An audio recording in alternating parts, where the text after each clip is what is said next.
Thank you, everyone. So, the climate justice imperative. It's my honor to welcome to the stage Heather Toney, who is the Vice President of Community Engagement at the Environmental Defense Fund, Justine Lucas, Executive Director of the Clara Lionel Foundation, and Suzanne DiBianca, who is the Chief Impact Officer of Salesforce. Okay, we're settled. Heather, I'm going to kick it off with you. Sort of big picture, tell us about what climate justice means and how business and tech entrepreneurs should really be thinking about integrating it. So I think it's important to recognize that climate justice right now is the social justice issue of our time.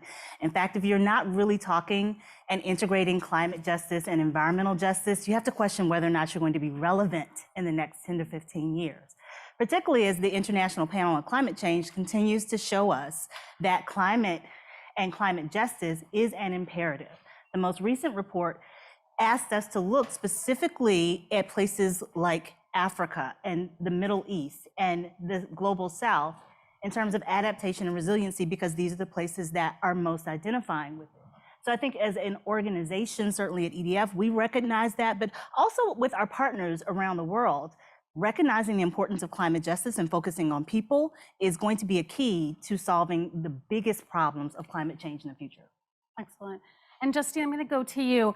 I have a quote here from your boss, and for those of you who don't know, her boss is the founder of the Clara Lionel Foundation, the one and only Rihanna. She says, at the Clara Lionel Foundation, the work is rooted in the understanding that climate disasters, which are growing in frequency and intensity, do not impact all communities equally, with communities of color and island nations facing the brunt of the climate change. This is why CLF prioritizes both climate resilience and climate justice work across the US and Caribbean. So tell us about your work at the foundation, and particularly maybe with this international lens. I've never heard that joke before. Oh, okay. Well, first of all, thank you so much for having me, and it's nice to be on a panel of all women, such amazingly inspiring women. So CLF was founded about 10 years ago. Rihanna named it after her grandparents. So it's been a great gift. We've been able to do a lot of work in this world with kind of flying under the radar. She's originally from the island of Barbados, now a national hero. So the Caribbean has always been key to the work. But we've sort of backed into climate resilience and climate justice from interesting perspectives. So we started out doing emergency response to natural disasters, which, as you all know, it really is a Band-Aid. You know, a natural disaster happens in the Caribbean, everyone rushes in, the media covers it for a week, and then communities are left to pick up the pieces. And the aid never actually reaches the communities that need it most. So, you know, when I started in this role a little over 5 years ago, we were doing emergency response to natural disasters, but our founder wanted to take an innovative approach. So we looked at, you know, how can the Caribbean become a climate resilient zone that can be a model for the rest of the world, for other small island developing states, and how could we as a moderately sized NGO play a role in that? And for us, it was critical facilities. So across the Caribbean, we harden and equip with renewable energy, health clinics, schools, shelters, communication mechanisms, all with this goal of creating a climate resilient zone.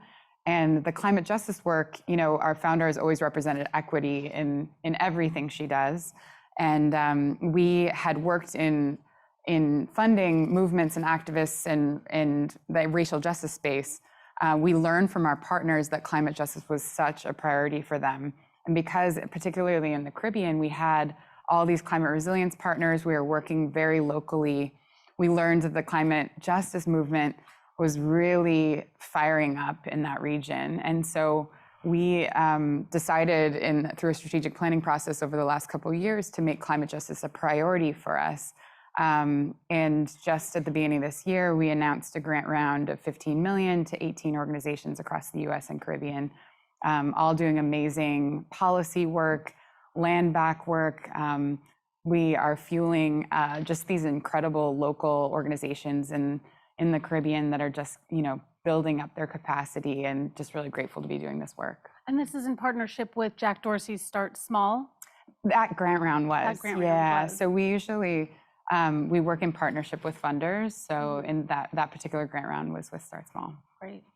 Suzanne, speaking of grants, well, first, Salesforce is obviously a leader in the fight against climate change, net zero, 100% renewable energy, and of course, this recent announcement of $300 million to climate justice and ecological restoration projects. Tell us a little bit about that and how it fits into Salesforce's broader strategy.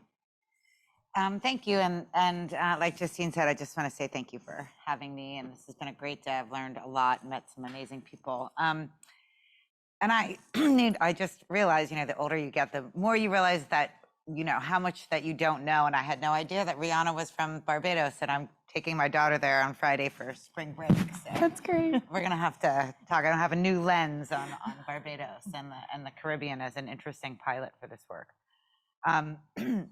So for Salesforce, equality has been a core value for a long time, whether it's work that we've done in equal pay or work that we've done fighting for example, in Indiana against the laws that were discriminatory to the gay and lesbian and trans population, and, or it's women in leadership and technology. And so, it's a core fundamental value for the company. So when we really started to work on climate, as a girl who grew up, I've been with Salesforce for 22 years, which is kind of nuts.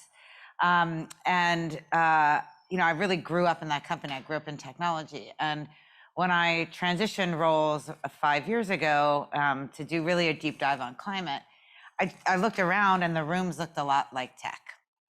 And I just was really scratching my head over that, especially what we were saying earlier about, we know climate disasters always affect marginalized populations more than any others. And I'm just, where are all the people in the room that are being impacted? Where are all the people with passion in this area? And so that's kind of started my wheels on it as it related from a justice perspective. And so the grant round that we just recently did was really looking at, bringing in more people of color into the conversation, young people, but people of all ages. And then really looking at things like, we've launched an effort I can talk about or not talk about called atrillion-trees.org. But what we have been thinking a lot about is the conservation and restoration of 1 trillion trees around the world. And there is a great organization out of Washington, D.C. we work with, one of our grantees in the last round, who's doing really phenomenal work on tree equity. So if you look at a city and if you take a map and you put nature on top of that city, there's a proportional direct correlation between wealthy neighborhoods and tree canopy. And so really looking, how can we work with neighborhoods that really need more nature in them? Because not only is it a benefit to sequestering carbon, it provides heat regulation, it provides clean water, et cetera. So that's sort of an example of how we're thinking about our grants programs. I'm in LA and the tree disparities are obvious. Heather, so there's clearly a lot of money flowing into climate justice initiatives, obviously not enough. So as people think more about investing, donating, how should business leaders and investors be thinking about that? And how can it be most effective? Where should the money be going, I guess? So I think it's important to look at first what the science tells us, the actual real data that everyone in this room is very familiar with. We know that we have targets to reach by 2030. We know that we have places where we can look and specifically identify sources.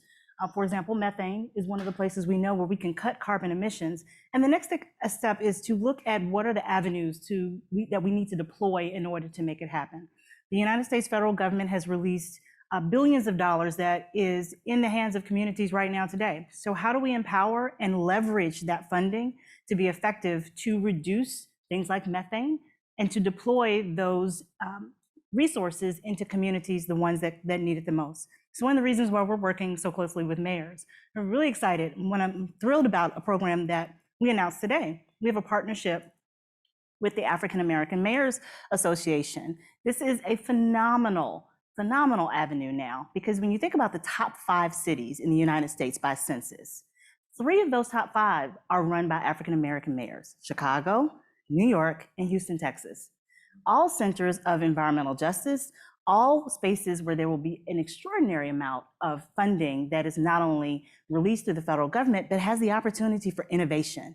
And as the CEO of AMA said, mayors and cities are the center of innovation. So using these types of avenues to really deploy what are the solutions gives us an idea of how quickly we can not only scale it, but where our other partners are in the room and how we can co-create with communities.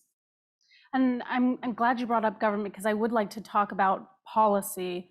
I guess we'll just keep going with you. What are the policies that you'd like to see implemented at the federal level? I know, voting rights is one I've heard you talk about. So, what's your wish list? I think, well, voting rights is at the top. Number one, yes. at the top.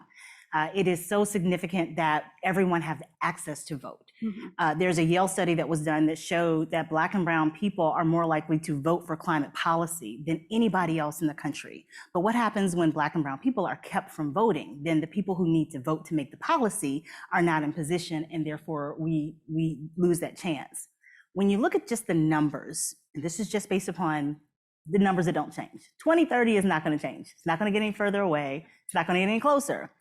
So technically, we really only have 2 election cycles to really make significant change. I know that's a scary fact, but we're already in 2022.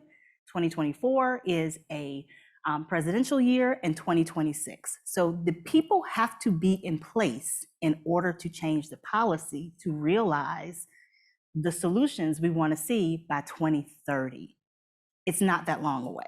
So yes, voting is critical. There's some other pieces, though, I think that are important. Regulatory side in support of EPA, ensuring that they have the authority to make the regulatory decisions is critical to ensuring that we can actually enforce, and people who are on the ground can have an avenue to enforce those issues that we know need to happen. So we can make the policy, but then we have to enforce it. All of these things work together, and they work together at the ground level, which is why co-creation is so important. How optimistic are you? I'm a mother of a 5-year-old and a 16-year-old. I don't have a choice. Optimism is where I live. It really is. Yeah. Because I want to see my children have a viable future, not just for me, and put my Savage Fenty on. But no, I think it's really looking at any parent is going to look hopefully for the future, and I echo that. Justine, what's on your wish list? My wish list is one, that philanthropy realizes that there needs to be investment in climate resilience now. I think the UN and there's a lot of talk of adaptation and disaster risk reduction. And, we talk about climate resilience, but it feels like there's not a lot of funding being, actually spent on that. And it needs to be spent in communities that are affected, that are also not responsible for climate change in the first place. So as you said with Rihanna's quote, most marginalized communities, BIPOC, island nations, that has to be the priority, and that's where we have to start. I'd also say with climate justice, I think as funders, recognizing that co-creation is necessary, but really trusting that community-based organizations know how to achieve climate justice in their own communities. I think that's absolutely critical. And, as funders, as investors, there's an opportunity to really trust and empower and put resources towards grassroots community-based organizations. And I would definitely really argue for that. Community action. Suzanne, if you want to weigh on government policy, I'd love to hear, but I'm also curious about corporate policy with Salesforce. What do I have here? So 3 pillars in Salesforce's climate policy to ensure an equitable transition to a more resilient society, improve society for all, leave no one behind, and improve community resilience, a word that we keep hearing. Tell us about maybe like Salesforce's policies and how climate justice works, but maybe advice for other executives of how to really bake that into the fabric of their climate strategies.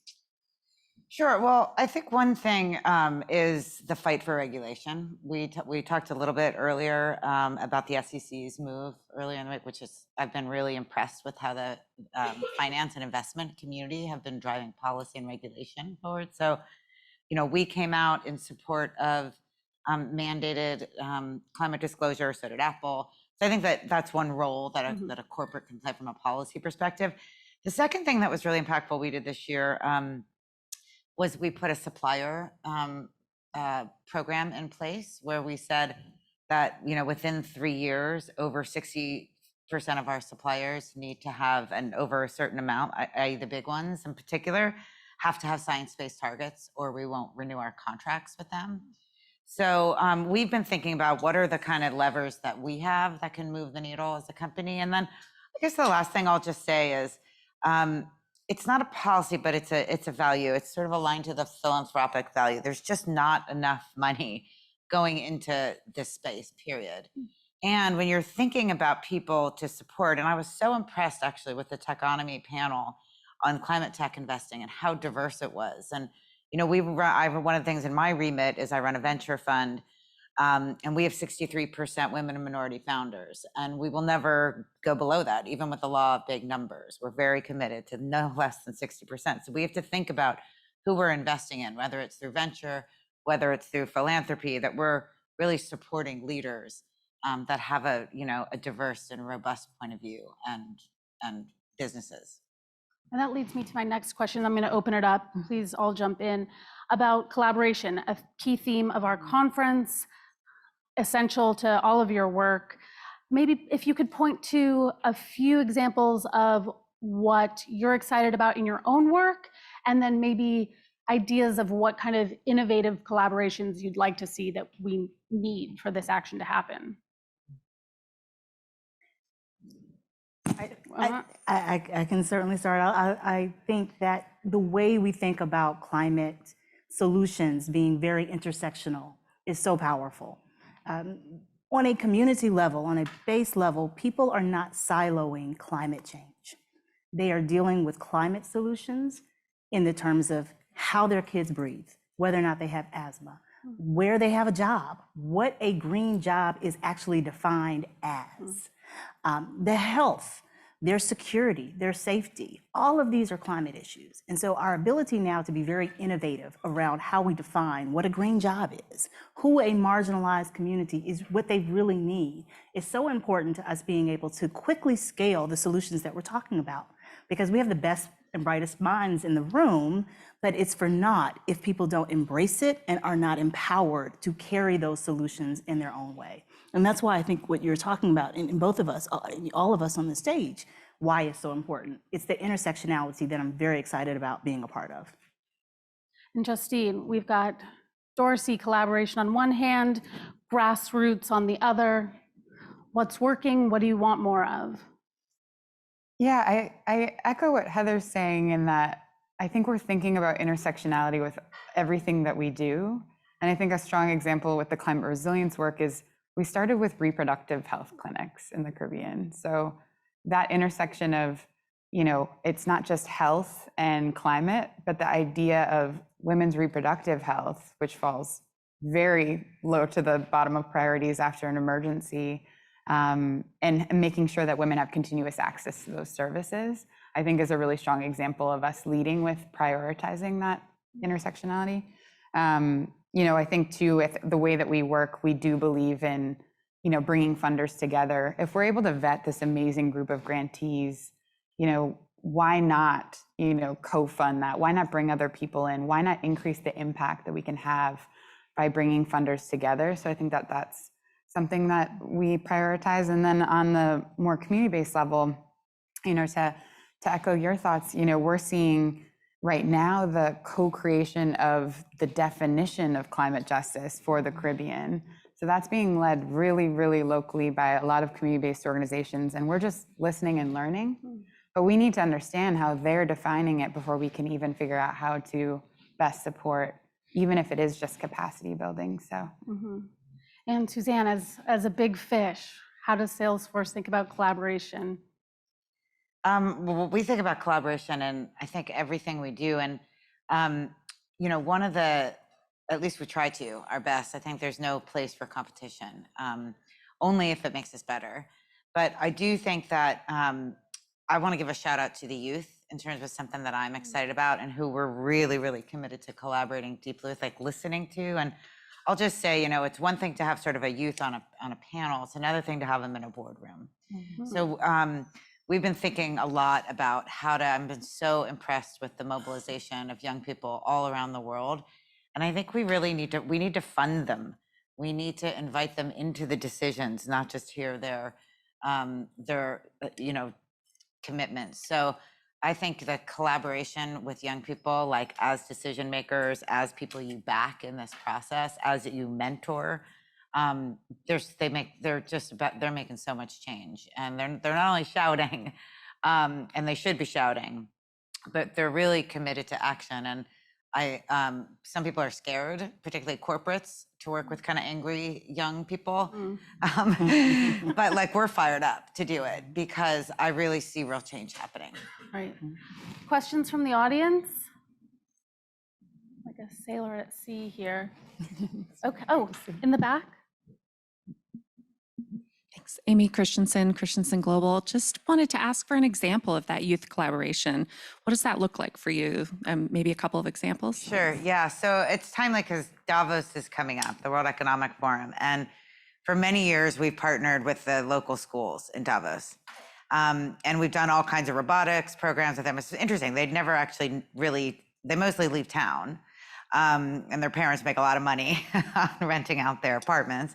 But kids still have to go to school, and that school happens. So we kind of tried to bridge the gap of the young people that actually live in Davos and the work that was happening with all the world leaders that come into play. So we had a project last year, actually it was pre-pandemic, where they went out and they measured the quality of the water in the local lake. And what they found was really high levels of plastic. And, really surprising in an alpine lake in Switzerland. So we worked with them and on, how to bring a case to city government and what they would ask for. So we had our government relations people work with them, and we brought in some other corporate partners. Long story short, they went to city council. They got a whole recycling schema in place. Part of it was they didn't before. And now they're one of the only towns in Switzerland that has a recycling schema, and they're going across the country and doing the same thing. So, that was in a science class that we brought in town. So that's just sort of one example. I've got one more if you've got time. yeah. Go and follow Defend Our Future. It is an amazing organization that we are a part of at EDF. It is college students on campuses all around the country, and they have been an extremely powerful and thoughtful voice on Capitol Hill. And so bringing these students together to give them not only the backing of our information, but to give them an avenue where they're talking directly to their leaders has created additional leaders. There's also the HBCU Climate Fund, where we're also very excited to be a part of. Historically Black colleges and universities are truly making a major comeback. I'm a Spelman alumna, so there you go. But that's another place where we've been doing some work in climate and social impact investing. So it's another good space to look. Go follow all of those and follow EDF on Twitter. So all of those are in social as well. And we are out of time, but you took me exactly where I want to go, so I'm going to be a hypocrite with my timekeeping. Justine, Suzanne, rapid fire, other voices you want to elevate so people can educate themselves more on climate justice?